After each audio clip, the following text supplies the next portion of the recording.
Welcome to Real Human Design Stories, where guests share their powerful personal stories of transformation through human design.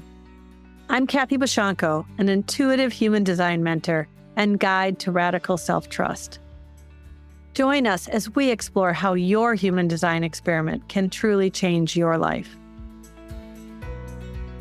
Hello there, I'm Kathy Bashanko, and my guest today is Shebala, Queen of Lions. She's a 3/5 Sacral Manifesting Generator, right angle cross of the Sleeping Phoenix. She's an award-winning brand marketer turned medicine woman and prosperity artist. Her ancestry traces back to the Bayaka pygmies of the Central African Republic and the Akan people of Ghana. I hope I said all those things right. Akan, but other than that, we're doing it well. All right. So I'm so excited to have Shebala on this podcast. We met originally in Santa Fe last year at the High Desert Human Design Conference, and we like Uber Eats something together to join. I remember that. So I have you in my Venmo or something like that.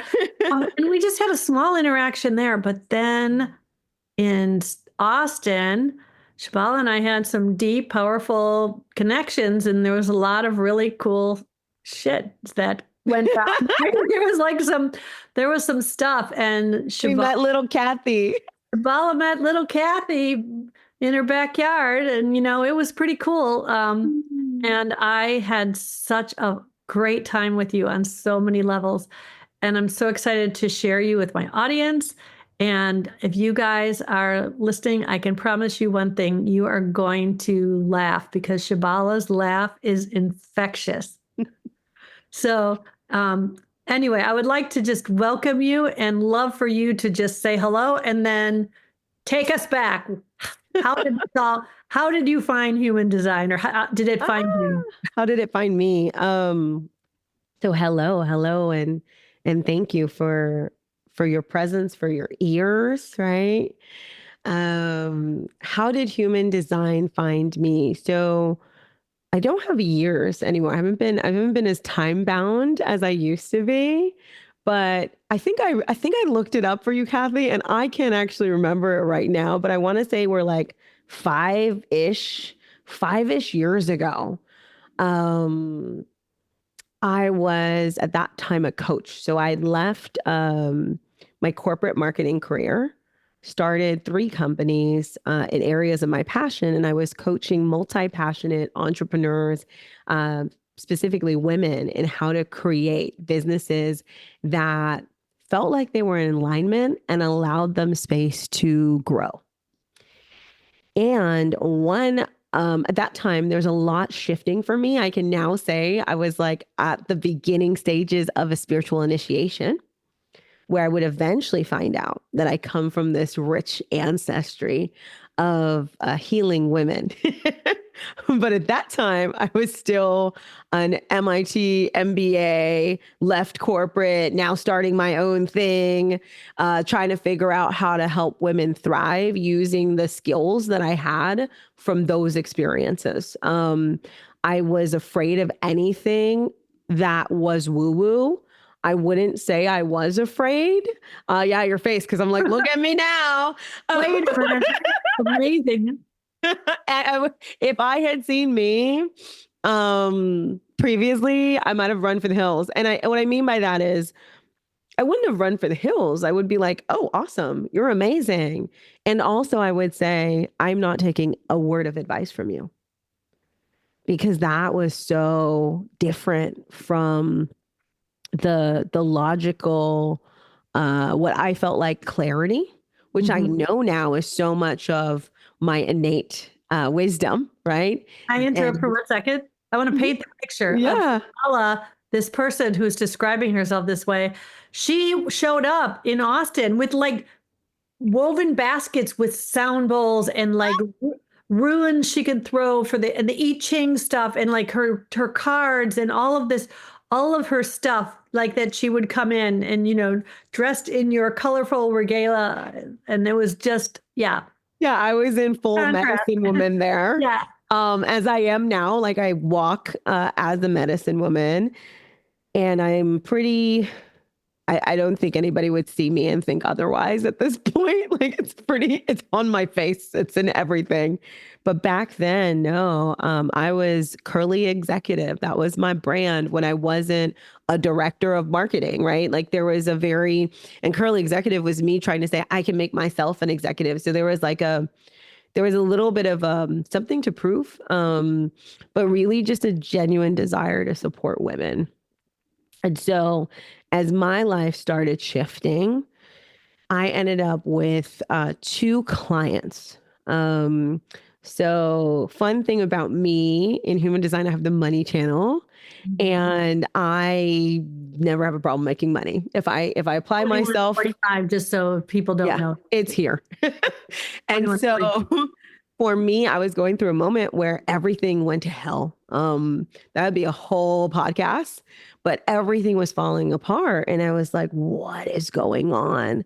And I really started feeling like something beyond the 3D was happening. Although at that time I wouldn't call it 3D, but something out of this world. And finally, what actually happened is I went home to my mom's house and I landed. And as soon as I got off the plane, I made a bunch of money. Had multiple contracts and like my emails and stuff. I went back home and I lost it all. Now, there were some things that happened before this. My dog passed away in a pretty tragic way. And that was like some of the catalyst of just knowing like everything's off here.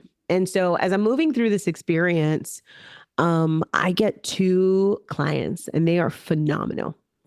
One is a Wellesley alumni. I went to Wellesley College. She found me that way. And another one was this woman from Clubhouse, because I was on Clubhouse at the time.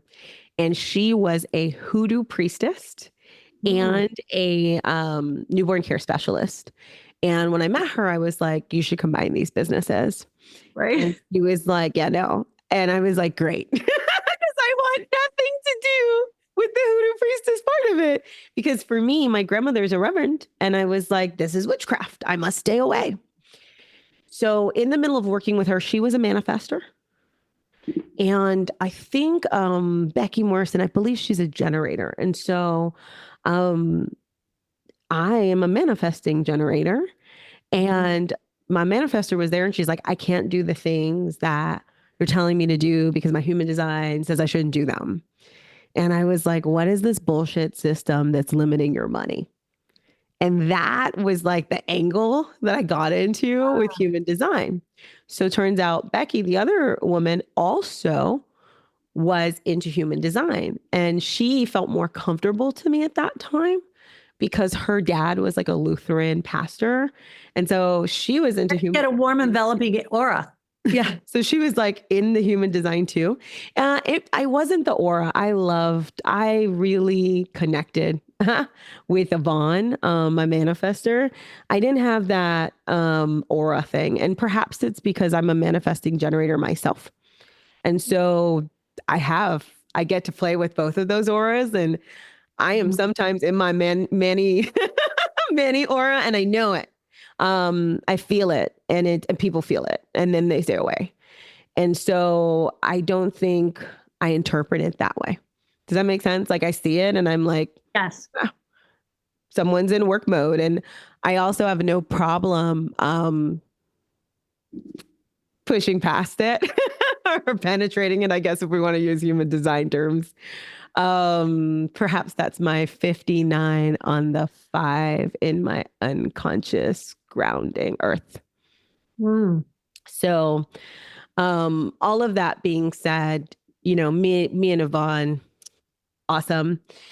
Becky ends up giving me my first human design class. So she actually wrote out all of the different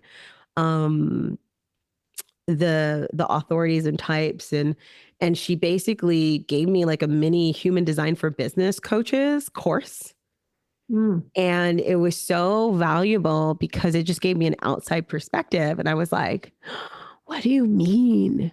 Some people don't have a gut? Like, and then I'm like calling up all my clients being like, So when I told you to trust your gut, what did you do? Like, why don't you tell me that that didn't make sense for me, or did it land? Did it not land? And so essentially I started first learning human design to disprove Avan and to prove to her that I was right in her strategy. And I was right. And she made lots of money. And also, I was wrong and I burned her out as well. And so eventually, through her, she sent me to some more resources in human design. I continued to work with both of them. And then I did 300 free readings because I still didn't trust it. And I wanted to experiment and see, if everyone believe, like if it kind of validated itself. And I only had, I think, one person say it wasn't spot on. No, two people in that 300. One had pulled her chart herself, and I'm still convinced it's not the right one. And the other one, based on her chart, I fully anticipated that she would doubt me. And so I was like, okay, I feel like this might work. And then from there, I was like, okay, cool. The chart works, but this whole like following your authority, is that real too? And so I decided that for, I guess now in perpetuity, but for the next, I was like, I'm gonna give it a year and just do that and see what happens. And that has been the wild journey that got us to today, like truly just living the design and continuing to learn it, not from a place of like self-introspection, but actually from a place of understanding others. And for me, human design really became a tool for compassion. Yeah. Wow, that was a lot to process there. So there was this moment where I was like, well, that is because my big hashtag has been radical self-trust. And I talk about radical self-trust, right? That was really quite the adventure. So you were doing all these free readings, and then but life was still pretty normal, right? For a while, you were still working in the corporate world, and when did that all change? Life stopped being normal. Normal is like a weird word for me, but Right. life started. So I believe, and I've noticed this with many of my clients, they tend to they either find or they reconnect deeply with human design when they're at a crossroads. Yeah. And human design almost becomes like the choice of like, here's one way to navigate this crossroads, right? And so life was already weird when human design got in. But once I decided to say yes to my sacral, everything went wild. So I'd already made the decision to leave corporate a couple years before finding human design. So that was kind of my first rebirth, so to speak. And it was then right during COVID when the human design experiment truly began for me. So as a sleeping phoenix, cross of sleeping phoenix, which first of all, I'd love if you just, for those who aren't, we have people who listen who are really new to human design. Yeah. And that's probably the most well-known cross is the cross of sleeping phoenix because of change, right? We're going into in 2027. Well, that's going to be the background frequency for all of us. So I'd love for you to talk about what it first felt like for you to find out this was your incarnation cross or life theme, as Chetan likes to refer to it. And then talk about like now what it means to you. Yeah. When I first found it, honestly, it's kind of disappointing because when you read both Chetan, who, I spent so much time with him. He's my buddy. We've been hanging out for 3 years now. So I did pretty much all his programs and went through his mentorship for those who are listening. I know Kathy knows this. But when I first found his text on the incarnation cross, that was probably the most complete version. Then or for the life theme is what he calls it. And then I went and dug up and purchased like all of the recordings that I could find on the incarnation cross.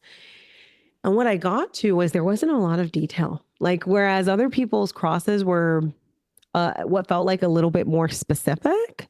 What I got was a lot of like, I think Ross said he hated doing readings for people who had my life theme because it would be like a woman who would just up and leave her whole family, her children, everything. That was one of his examples. And I was like, oh, this sounds terrible.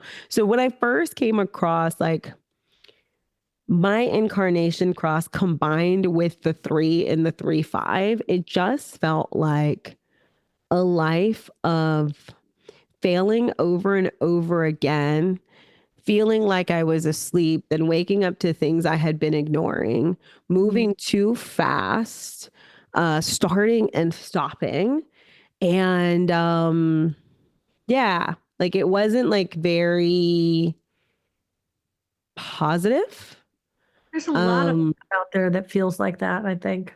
Yeah. And just in general, like there wasn't a lot of positivity, compassion. I got very lucky that when I first came into human design, the deep study I did was with Jacqueline Michelle, who has the Interior Creature blog.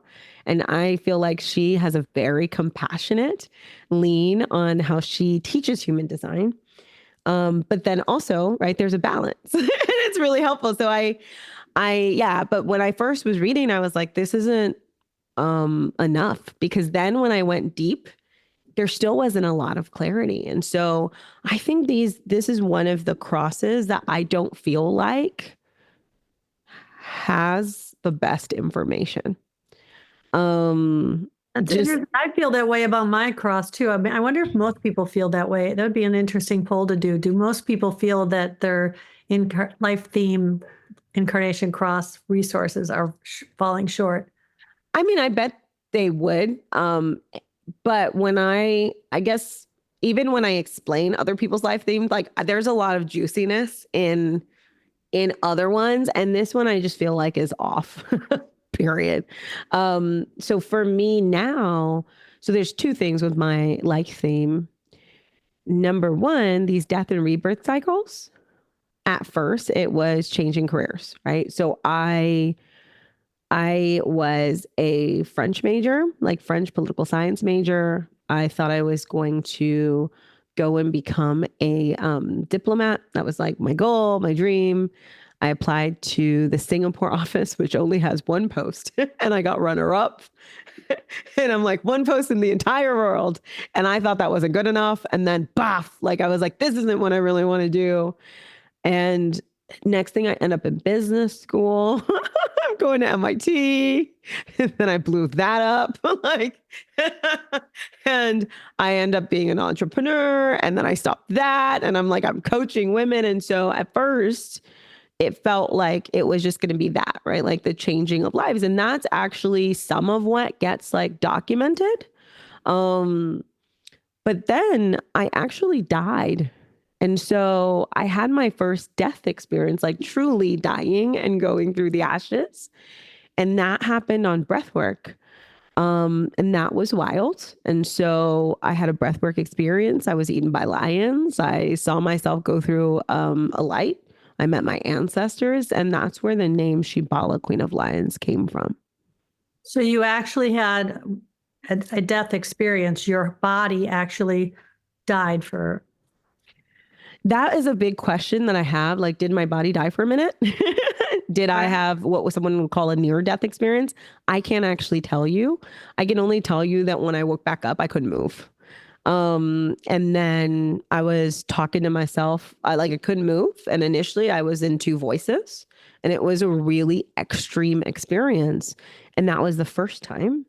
The second time I died, I walked through a white light. I met my ancestors. That was a much kinder experience, right? And that was like beautiful. And so now I have what I will call these deaths or mini deaths. The second time though, I don't know if my heart stopped in that one, but I can tell you it took me 6 months to integrate. So for 6 whole months, I was like a baby, like full ego death, completely overstimulated, unable to really like be okay. And it took a while to come back. And that may sound scary to people kind of, here, but what got me through was human design. And I was very blessed that I had followed my sacral. So when these things started happening, I was already in Chaitan's membership program or mentorship program. And so I was having like weekly calls with him. And so, he mostly laughed at me and was like, yep. but it was like, he's like, you're doing great. And it was important for me to have just someone who isn't like, you're totally crazy. Like, are you okay? Because the reality is, I think I would have ended up on meds instead of really clear in where I am. And I want to say, like, I don't remember exactly what you said, but when we were chatting the first time in Austin, and somehow it came up, and I said, you're very different than you were when I met you in Santa Fe. And I don't want tell me what you told me, because you were like, I was in the middle of a rebirth cycle. Hey, just popping in for a quick sec. I know we're deep in conversation, but if you're feeling called to dive deeper into your human design experiment, I'm here to guide you. Whether it's a personalized reading or one-on-one mentorship, let's explore the next steps towards radical self-trust together. Visit kathybashanko.com to learn more. All right, back to the conversation. There's so much more to explore. Santa Fe, and I don't want tell me what you told me, because you were like, I was in the middle of a rebirth cycle at that point. Is that what you were saying? So what I started doing is I have been tracking. So my journey of human design has been quite fascinating, because at first what would happen is, remember I was telling you I was doing hundreds of readings. Mm-hmm. I think I probably did 1,000 readings. I think that's how many charts are in there. And what would happen is I would get people in threes. So I would get 3 of the same like human design, like 3 projectors, 3, triple splits. And it was very fascinating. And not intentionally, it just happened that way. It just started happening that way. And then when I started having these death cycles, I started tracking them. I started looking at the human design that was coming through. Like if I tracked it from the moment of that death experience, what happened? Transit. And what I found is the first time that I had like a big death experience, I had been reset into a chart that was the unconscious design of the previous chart. So like my birth chart, and my birth name is Melissa, so we'll just use that. So Melissa's chart, if you were just to look at the unconscious, it is a sounding board projector. So after my first death, when I pulled the chart from that, I was a sounding board projector. And as I moved through that experience, thankfully by then I had a bunch of human design friends, and like my energy crashed. I was a whole mess. And they're like, I think you're in a projector chart. And I was like, no. And so it was through having this outside wisdom that I was able to start realizing that there is almost like this new chart, and that almost acts, I call it like my energetic incarnation of the moment. And I started playing with this. And what I found is there are some things that happen right before the whole like death thing. And I was moving through that, and I could feel that in Santa Fe when we met. And then I knew, having been through karma clearing a bunch of times, karma clearing is like magic for me, because when I go through that, usually I go through some kind of a death cycle. And then it's like, okay, let's see who I'm, let's see how my energy works now. And it's just been this really interesting thing for me of getting to the point where I feel like I fully lived human design, understood human design, and then felt like, okay, now I'm going through these death cycles and I'm transcending the chart in some ways and playing with different versions of the chart while still being in the initial chart, since the initial chart is a sleeping phoenix. Yeah. So you're still, regardless of those other charts, you still operate under the strategy and authority of a Sacral Manifesting Generator, right? Or do you kind of feel like, oh, I'm a projector and I'm feeling like a projector.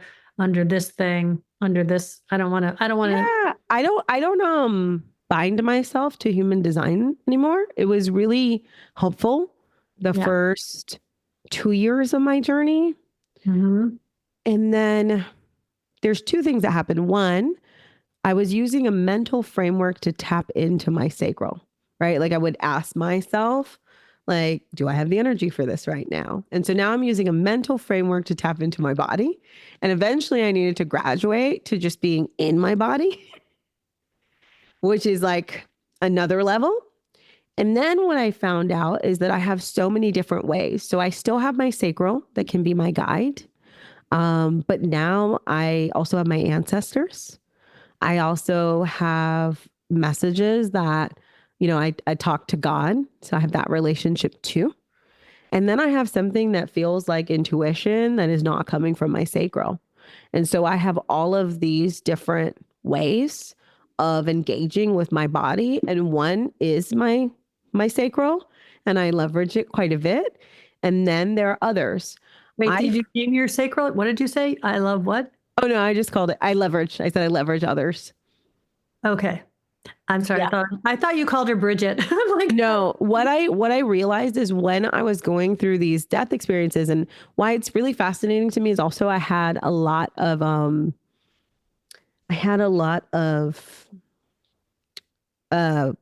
crosses, like writing a cross of the sleeping phoenix clients or friends kind of get drawn to me. And they were struggling because their human design would work.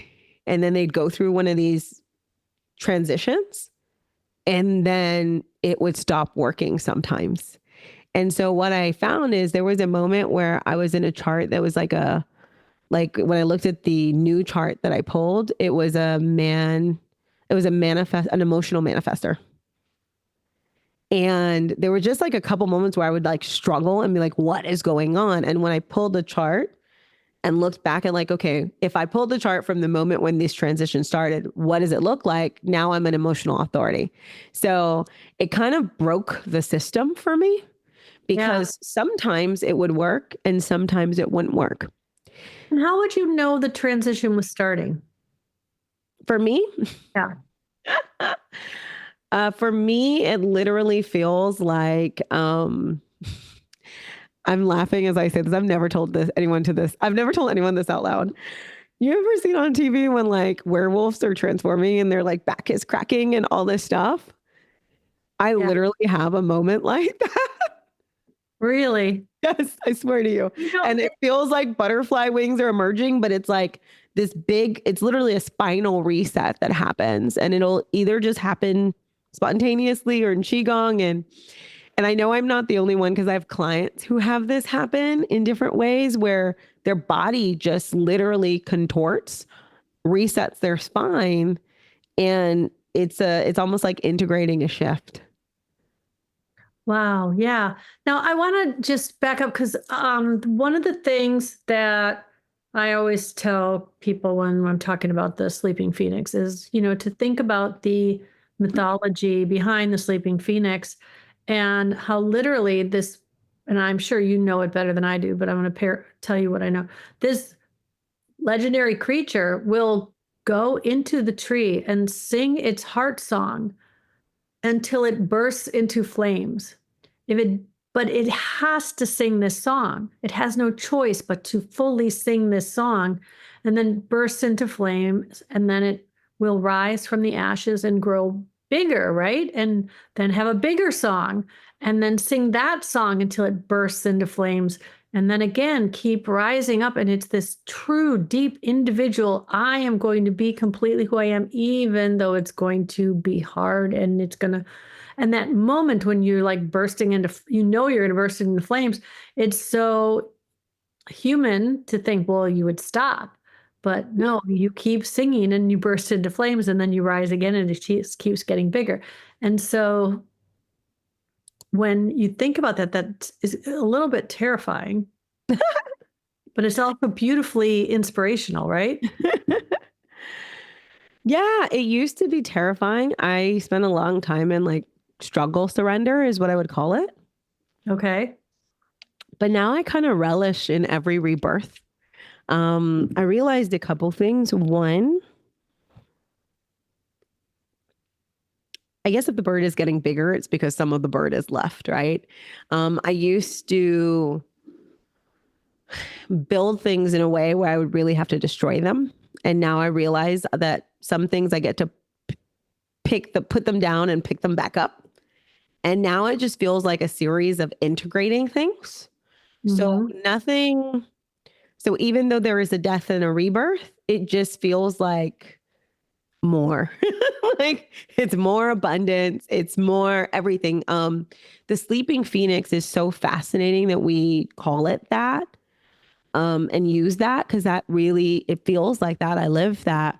But more and more, I think about the gates that are there, like in a present, and the 20, like the presence of like being in the moment. The more you can embrace that, the more beautiful it is. There's something about knowing that things are ephemeral that makes it even more juicy to savor every single moment. That 34, it's just like in this in incarnation, there's so much power. Like there's power, literally, there's power in the presence. There's this overwhelming abundance, unbreakable spirit, the 55. And then the 59 is this really fun intimacy. And to me, that's an intimacy with others, an intimacy with life, an intimacy with everything you do. There's such a richness in the experience that it makes sense that it needs to break or burst open, because it feels to me like what I'm saying is like what I'm thinking is the word like bursting at the seams. Yeah. But in abundance. And so when you find the abundance in that chart,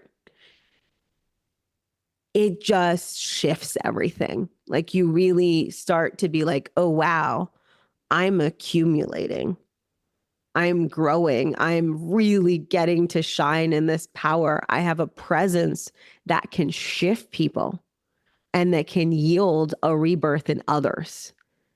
And also, though, if I am present with people and if I'm using the perception that I have, then I can really make that an easeful experience for them.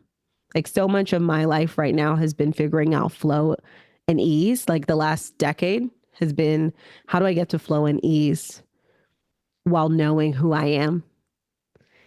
And I believe that that's the gift of this. And then, you know, when Chayton reads for people and talks about this gate, he talks about being 10 years ahead. About this gate? This life theme. He talks about being 10 years ahead. And it really is like that sometimes. And you get this really interesting choice of like, do you wait? Or do you keep growing? Do you wait? You mean for everybody else? Yeah. Yeah. And for everybody else. And do you wait for the things that you're materializing to expand? Because sometimes at first I would be like a couple years ahead of the market with all of my ideas. And that was like wild especially when you quit too soon, because then you're like, oh my gosh. And you see it happening over and over and over again. And either if you don't take a second and look back, you could just think you're a complete failure and call yourself wrong. But if you have this chart and you take a minute, you will see that, oh shit, I'm not alone. I'm ahead. Yeah. You know? And yeah, so that's been a big gift, I think, of this, this design. So I have like 6 questions that are fighting it out in my head as to which one I should ask you first.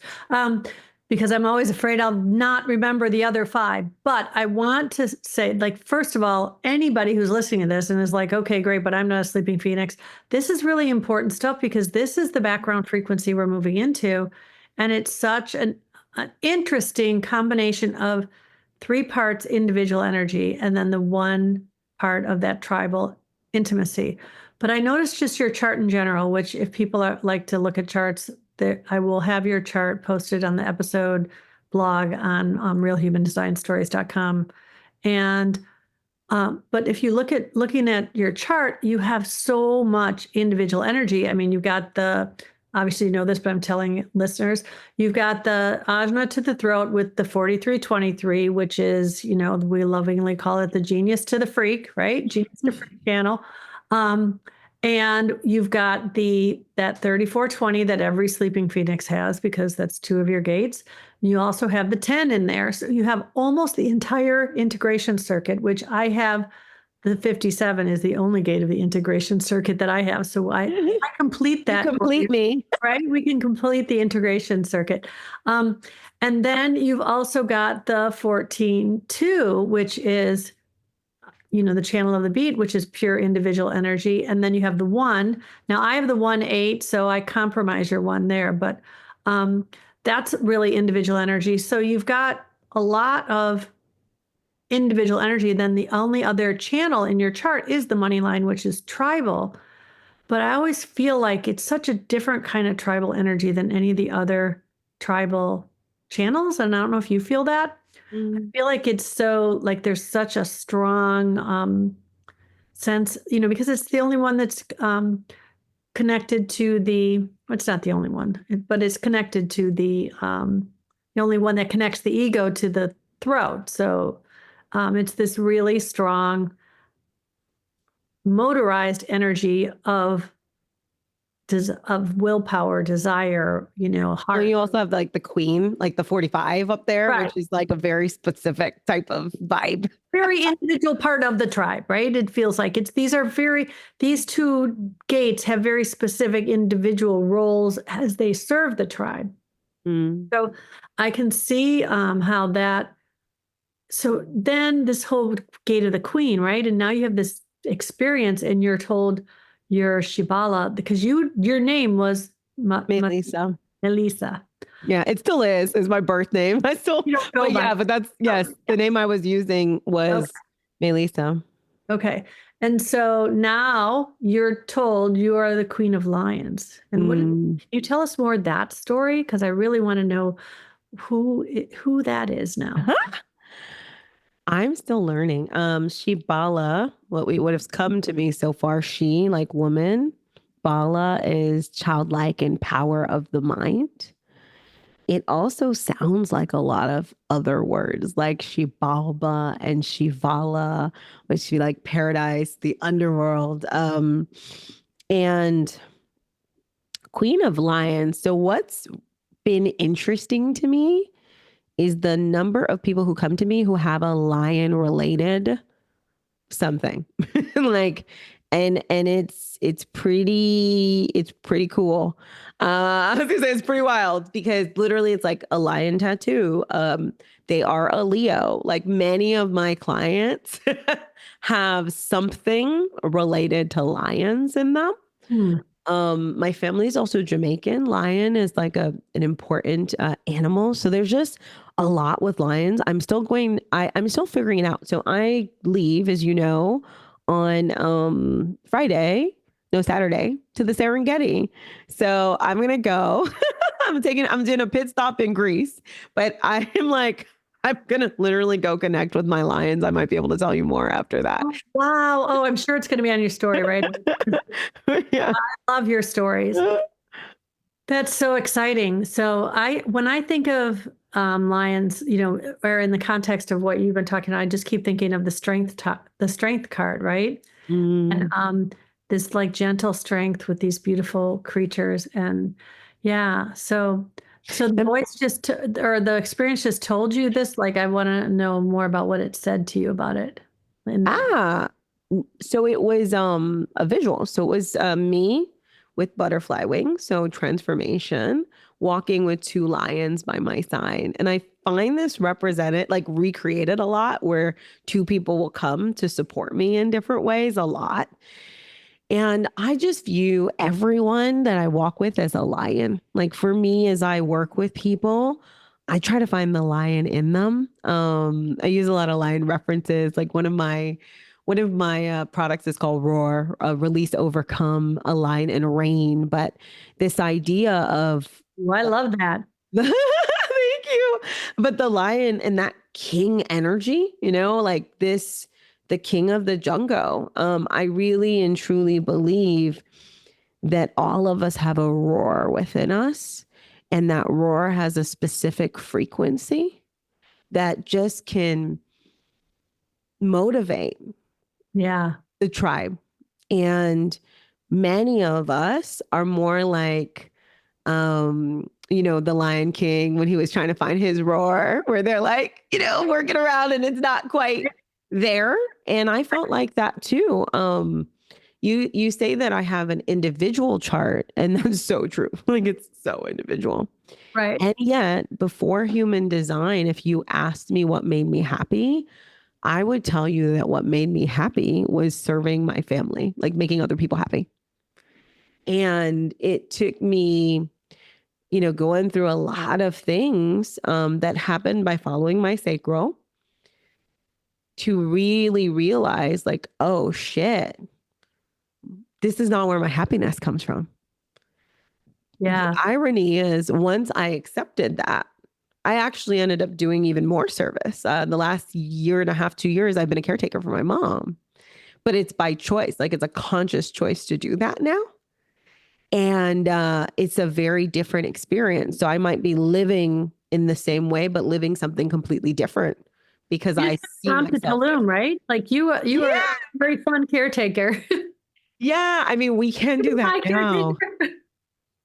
Yeah, she just spent a week working with the Indigenous and International. I have an Indigenous and International curandera and healer network in Tulum that I work with. I take clients there.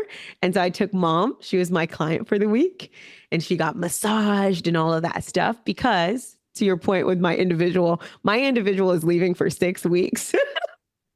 So I wanted her to get a good... just a good taking care of before I literally like disappear for a bit. Yeah. So if it's okay, I'm really curious what your husband thinks of all this. Oh. So if you ask my husband, so my husband is like, he's on his 4th wife. That's how he feels. Right. And yeah, he feels like this marriage, you mean? You're not talking about your No, only one marriage. So just me. Yeah. He's like, you were like Melissa, and then you were Melissa because I claimed my name with the accent, and then you were Shebala, and then you were like the other Shebala. And so like he literally just said yesterday, he's like, okay, I look forward to seeing Shebala 2.0. And I was like, I hope I don't come back with a new name. But it's kind of a running joke at this point. We leverage the transits for work. So I give him advice in his corporate job, leveraging the transits. So in our family meeting, we'll bring that up. My mom used to call the system like creepy. She was like, oh my God, this is so creepy. And anytime I told people, like, she'd be like, oh, my daughter does this creepy thing. And now, for the first time, literally in Tulum, like 2 years later, she was like, it's really valuable. So, what's your mom's type? Genevieve.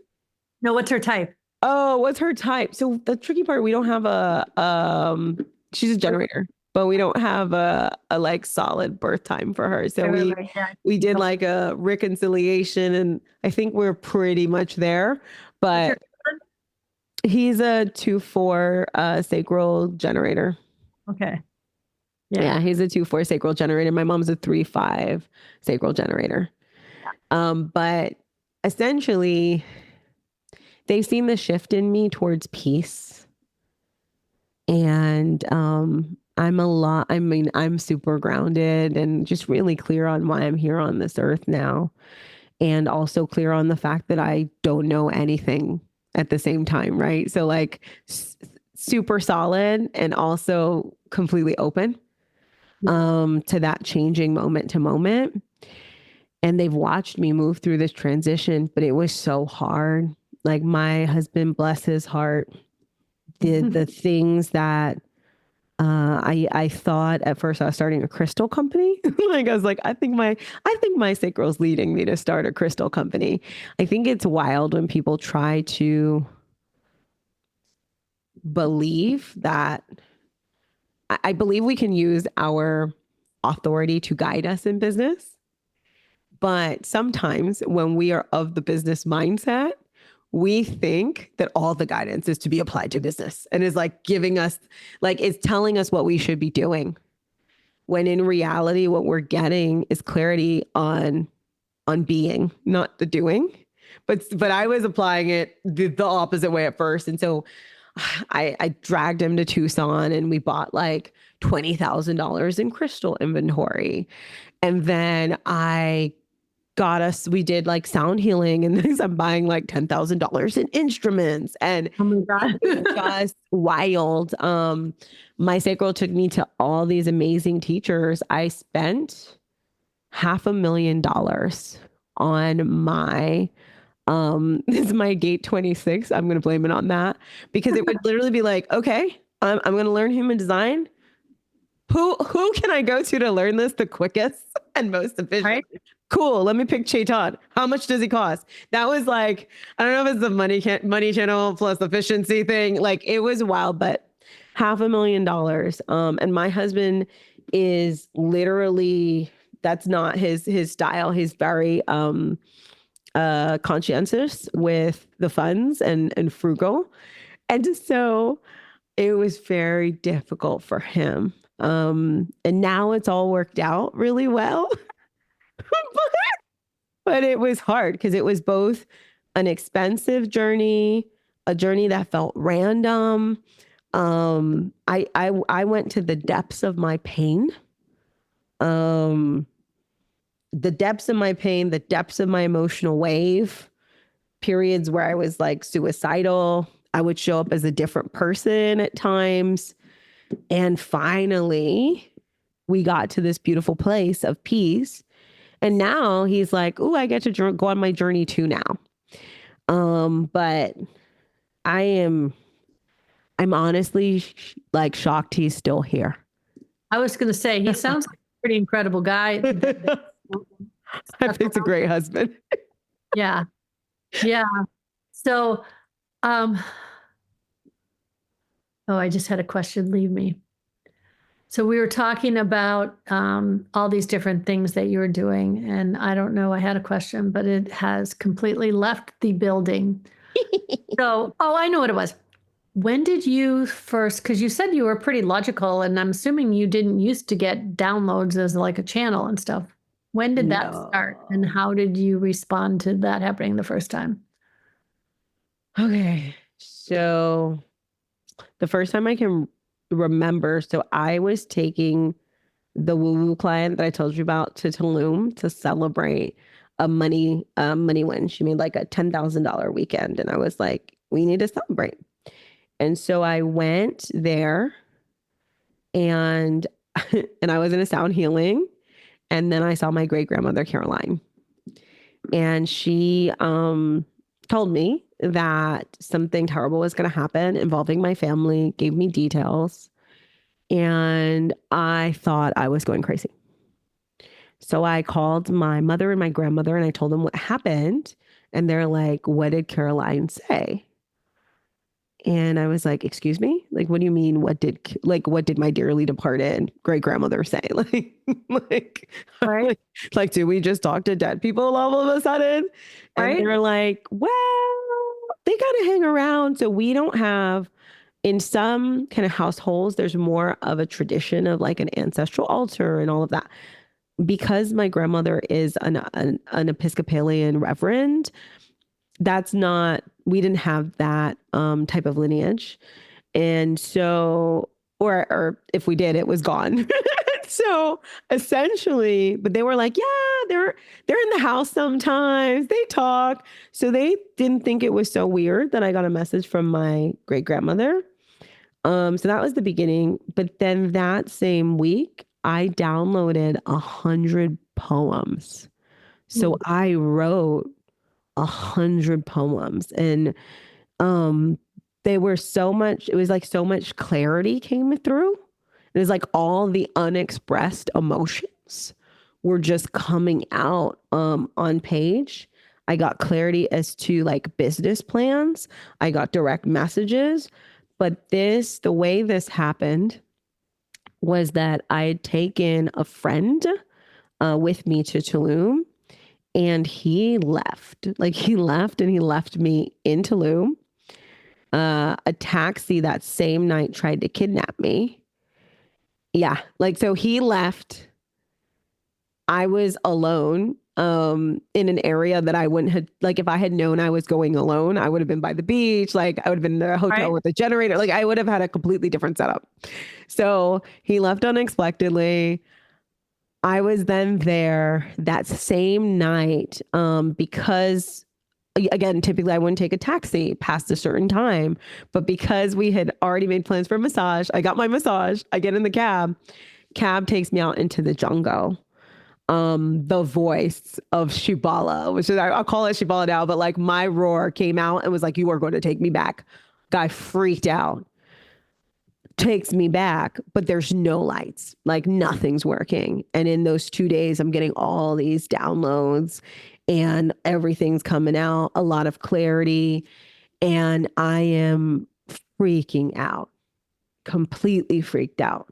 2 days before I met a man who said he was a psychic, who actually told me that I need to get away from the guy. He was like, you need to get away from him. He's going to do something. It's going to trigger you. All these things are going to happen.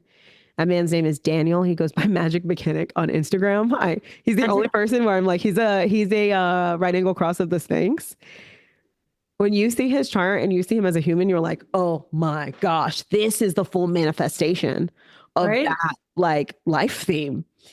And so he literally that night was like, yo, you need to integrate. You got to figure out how to like land this Shebala thing or you're going to go crazy. And he's like, you want to have some pizza? He's like, are you hungry? And I'm like, huh? He isn't part of that human garage thing. Oh, no, that's in No, he's not. But I'm getting trained in human garage right now. So it's really fun that you say that. Yeah. Oh. Myofascial release is so powerful. So anyway, I went and had pizza with him, and he does a lot of like he does exorcisms, things like that. But he made it seem so normal that I was channeling and talking into voices and all this stuff. He was just like, yeah, you got to ground that. And between him and then Chaitan's like, oh, okay, good job. This is coming through. Awesome. Like you're doing it. Between those two, I was able to like find some peace with what was going on. And then I really did go on like 1.5 year journey. Did a lot of work. I ended up learning 12 different modalities, was able to calm my nervous system, eventually had another death cycle, all these things. But that's when the channeling and the wisdom from other places started coming in. But I literally went to psychic school and I went to a couple of different structured experiences to try to learn how to really embrace my clairsentience, clairaudience, these things, that we can also explain via human design too, right? Like 13 on the 4 at like the max, an open emotional center, right? Like these things to really be able to like leverage them to the fullest extent. I went to a lot of different places to kind of accumulate wisdom. Yeah. It's been a wild ride, I say. Yes, it is it is not it is not for the weak-willed. How about that? Especially when you tell me your grandmother is an Episcopalian priest, because I came like up until COVID, I was deeply involved in the Episcopal Church. And then when I started spending my Sundays watching the horoscope updates for the week and all these other things I was doing, I was spending that time doing me stuff. And then I was like, I think I actually like this better. And I stopped going. My family was like, oh, thank God, because they never went anyway. They didn't like it. But I know how it's really broad and open-minded as far as Christianity goes, and very accepting and loving. But it's still very different than all of this stuff you're talking about. And So it's funny. It's the same to me. well, yes and no. Like that's yeah, but to me it's the same. So it's like when I go in and I see the candles, I'm like, oh my God, here we are. Like walk into church and I'm like, there's candle magic. The bell rings 3 times. We're invoking spirit. Prayer, same thing as manifestations to me. I'm sure someone is It's like, almost like sage, right? no, it is. It is. It is. Like the frankincense is the sage. We're saying scripture. It's a spell. Like, so to me, I'm sure someone is like, this is terribly sacrilegious, like burn her at the stake. But to me, it is the same. It is a different language. Like, and that's really to me, like human design for me is a peek at the design that God gave you. Yeah. Like it is literally like, to me, that's what it is. It's like, look at this. Now you're still part of that process, but this is what God put in you. And these are keys to unlocking that at an even deeper level, right? More than you can even imagine. And so for me, yes, it's very different. And also, I'm of the we are all one, and I really see it. So for me, whether I'm in a magic school or in like a church, Right. I see the same thing happening with different language and sometimes with a different set of boundaries or parameters. But especially when it's done in love, Yeah. Well, same. it's so interesting too to watch the human design community and how they are almost behaving. Some of the real fundamental human design people, the people are like, well, Ra said this, as like where they've made Ra their authority. I feel like it's very much the way that structured religion in a lot of ways, It turns into dogma, and it's quite this is teaching into dogma, and just we're a lot of people doing the same for Ra. Yeah, when I went to the human design conference, especially for me, who's like really like gone to the depths of my human design, it was hard because I actually don't look at people's charts initially. Like I like to look at them after I've gotten a chance to meet them. Yeah. Because number one, like we are not our design.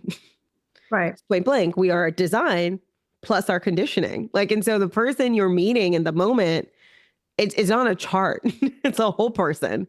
And I felt like people would just box me in. And for someone who's gone through now the death cycles, the this, the that, I'm like, you're getting this wrong. Like sometimes I'd literally be like, no. I'm like, yes, you're right. Because there's a part of you that's right. And also so wrong. Because you're trying to force it into this box that was described by, because let's be real. This box was downloaded by a human in a specific body with a specific language at a specific time. So now you're saying a white male who also was not compassionate at all.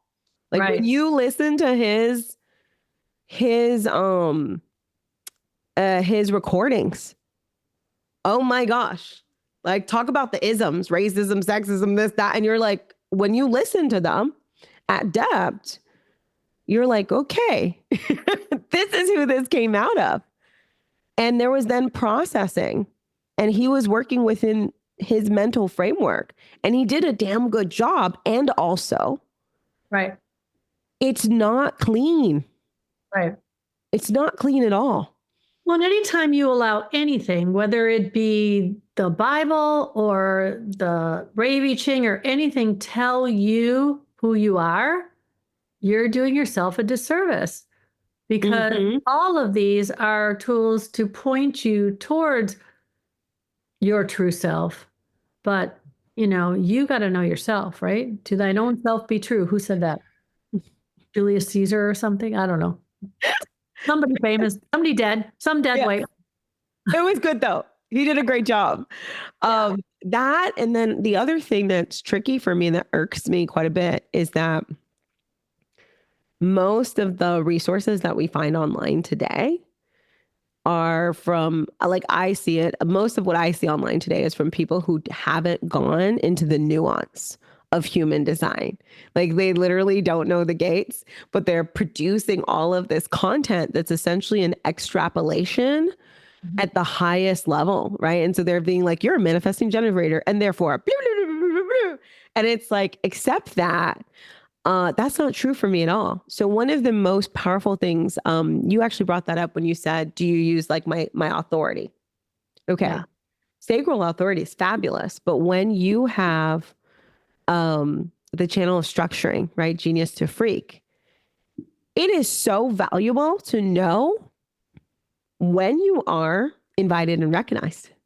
Yeah. So I was following my sacral, and I would basically catalyze every community I was in and become like the cannon fodder. Yeah. And it was a fucking nightmare. Excuse my French. Beep. Yeah. It was a nightmare. It was painful. And it wasn't until I looked at my unconscious design, saw that that was my main channel, and then started saying, okay, before I give certain pearls of wisdom, I will make sure I am invited and recognized. Once I knew that that was a projected channel and started operating in that way for that specific part of my life, my entire life changed. Yeah. Yeah. It's really, it's a great start to have your strategy and authority. Mm-hmm. If you really want to understand the mechanics of how your energy feels to other people, there's a lot more nuance to go to. And so I'm wondering now how, if people like, because I'm sure everyone's like, oh my God, who is this woman and how do you work with her? What is it you do with clients now, and how can people connect with you to do that? Okay, so clients is a really fun word. Because I work two ways. I really do walk as a medicine woman, and the more I got into my gift and my power, the more I realized that every time I give, I receive. And so basically anyone can come to me donation based. And so the first session with me is a donation based session. Kathy can attest. I'm laughing. Go ahead. You tell the story. Why are you laughing? I'm laughing because first you said, I've got two things for me. And then you gave me the first thing. And then you said, and now I have to charge you $1 for the second one. And I was like, well, if it's good, I'll give you $5. And then I gave you 10. And then we like dug into like your inner child. That's when you met little Kathy, and I balled into my hands in a restaurant, but it's okay. It's all good. So essentially my work has really evolved to combining, so using human design and energetic healing, so Qigong healing as the basis, and then doing deep work in processing stored memories that are no longer supporting you on your journey. And when I say your journey, I look at your entire rebirth journey, right, in alignment with my life theme. But I really go deep in looking at the individual journey that you're on that typically has to do also with moving through ancestral patterns, your love patterning or repatterning journey, and then just a global language repatterning journey specifically related to money. So those are the three areas people come to me for. Money, or power is what I call it, because it's more than money, but power, partnerships, or like that bigger ancestral healing journey. And so either you find me, if you find me, then we're in kind of donation-based world. When I have time, I open up community hours on my calendar, which will give you that donation-based one. I do 45 minutes for anyone once every 2 years. So that's how I handle my human capacity. Yeah, once every 2 years. And then in terms of my program, These are for people who are ready to really step into their rebirth. And so either you're getting initiated on your journey, and so that is 2 sessions with me, or you've learned a bunch of things and it is a mess. And so we'll do a 3-session integration package. So you're either initiating, you're integrating so we can get you to some clarity, or you're moving through a full rebirth program with me. And those are journeys where people are coming in and they're working with me for several sessions. That's in like the $22,000 to $100,000 range. So they're either working with me for a quarter or for like 9 months, either working on one of those specific areas or going through the whole thing. And that work is a mix of deep diving into every single center of your chart, moving through different shamanistic practices that I've been trained in. We do your karma clearing. And then I actually teach you how to tap into different forms of your intuition, channel, etc. So that is like full woo-woo body plus mind. How do we find that? So that is at shebala.com. If you go to it right now, it's kind of mysterious. You'll just see book a 15-minute free reading. But once I'm back from Africa, the full website will be back up. So in summer, there'll be a full website with all the details. For now, I just leave a little door open. So for those, like there are people who are like, I found you, I'm called. I leave a little door open. So there's always a little door open. And I'm on Instagram and other places. And how do people find you on Instagram? At Shebala Queen of Lions. So SHEBALA Queen of Lions, or shebala.com.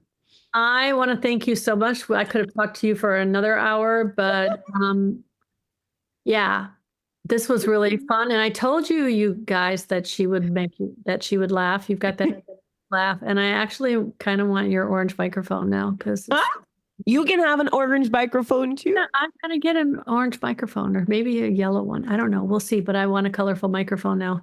Then I love it. I have to hide it down here. Okay. Thank you so much. I wanted to just really make sure that I expressed how much I enjoyed this. It's been really fun and deeply fascinating at the same time. Thank you so much, Kathy. And thank you for what you do and for getting this information out to the world. I truly believe that this is a system for compassion, not just self-trust, self-introspection, but compassion. And I believe that the more people who have this system, the more we'll get closer to peace. So thank you. Peace out, everybody. Peace out. Thanks for joining me for this episode of Real Human Design Stories. I hope these stories help you see how human design can reframe not only your own story, but also the stories you tell yourself about your relationships.